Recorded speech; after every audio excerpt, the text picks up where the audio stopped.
रिसोड पोखरा भ्रष्टाचार उघडकीस आणल्याने पत्रकारांच्या कुटुंबियाला जीवे मारण्याची धमकी। रिसोड तालुक्यात शासनाच्या राबवित असलेल्या पोखरा योजनेपर्यंत किती भ्रष्टाचार झाला आहे याकडे पूर्णत्वाने लक्ष केंद्रित करून शासनाची कोणत्याही प्रकारची फसवणूक होऊ नये अभ्यासपूर्ण पत्रकाराने पोखरा योजनेचा भ्रष्टाचार उघडकीस आणला। नानाजी देशमुख कृषी संजीवनी अर्थामध्ये उघडकीस आणल्यामुळे पत्रकार वसंत खडसे यांना व त्यांच्या कुटुंबियांना जीवे मारण्याची धमकी दिली असल्याने याबाबत रिसोड पोलीस स्टेशन येथे तक्रार दाखल करण्यात आली असून हा पोखरा भ्रष्टाचार पुराव्यानिशी उघडकीस आणला असून यावर चौकशी लागल्यास आपला भ्रष्टाचार उघड होऊ नये। तसेच पत्रकार हा समाजाचा चौथा आधारस्तंभ असून पत्रकारांना सुरक्षा देणे गरजेचे आहे। तसेच पत्रकारांना धमकी देणाऱ्यावर त्वरित कारवाई करण्यात यावी अशी मागणी या तक्रारीद्वारे केली असून दिलेली तक्रारीची दखल म्हणून ठाणेदार रामेश्वर चव्हाण यांच्या मार्गदर्शनात बीट जमादार रणवे करीत असल्याची माहिती मिळालेली आहे।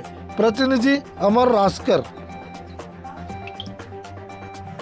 मी सिटी न्यूज सुपरफास्ट या दैनिकात उपसंपादक म्हणून वाशिम येथून काम करतो। आमच्या रिसोड तालुक्यातील सेलूपूरच्या गावात नानाजी देशमुख कृषी संजीवनी योजनेत अर्थात पोखरा या योजनेत जो भ्रष्टाचार झाला या संदर्भात काही बातम्या प्रकाशित केल्या होत्या। सदर बातम्या शेतकऱ्याच्या हिताच्या आणि शेतकऱ्याशी निगडीत असल्यामुळे जिल्ह्यातील जवळपास सर्वच माध्यमांनी ह्या बातम्या उचलून धरल्या, परंतु तरीसुद्धा संबंधित विभागाने याची कुठलीही दखल घेतली नाही। म्हणून मी वैयक्तिक राज्याचे मुख्यमंत्री साहेब तसेच राज्याचे सामान्य प्रशासनाचे प्रधान सचिव व जिल्हाधिकारी साहेब यांच्याकडे तक्रार केली। त्या तक्रारीची दखल घेऊन जिल्हाधिकारी साहेबांनी याची चौकशी करण्याचे आदेश दिले। त्या अनुषंगाने तपास अधिकारी दिनांक 26 रोजी सेलूखडसे येथे आले। त्यांनी गट नंबर 602 मधील शेडनेट तिथे काय जे त्यांची माझ्या तक्रारीनुसार तपासणी करायची असेल ती केली आणि तिथून गट नंबर 633 मध्ये गेले।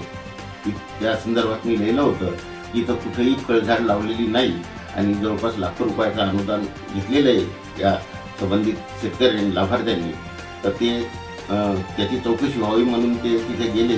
त्यांनी ते पाहिलं, तिथं पोखरातून विहीर पाहिली, त्याच्यात जुनी विहीर असलेली ती पाहिली, तिथे कुठे फळझाड आहेत का लावलेले ते पाहिले। आता अहवालात काय लिहितात ते त्यांना माहीत, पण ते पाहणी करून गेल्याच्या नंतर मात्र काही संबंधित ज्यांचा भ्रष्टाचार उघड व्हायची शक्यता होती त्यांनी मी वाशिमला असताना माझ्या शेतात जाऊन माझ्या पत्नीला शिवीगाळ केली, धमकी दिली, मला पाहून घेण्याची धमकी दिली।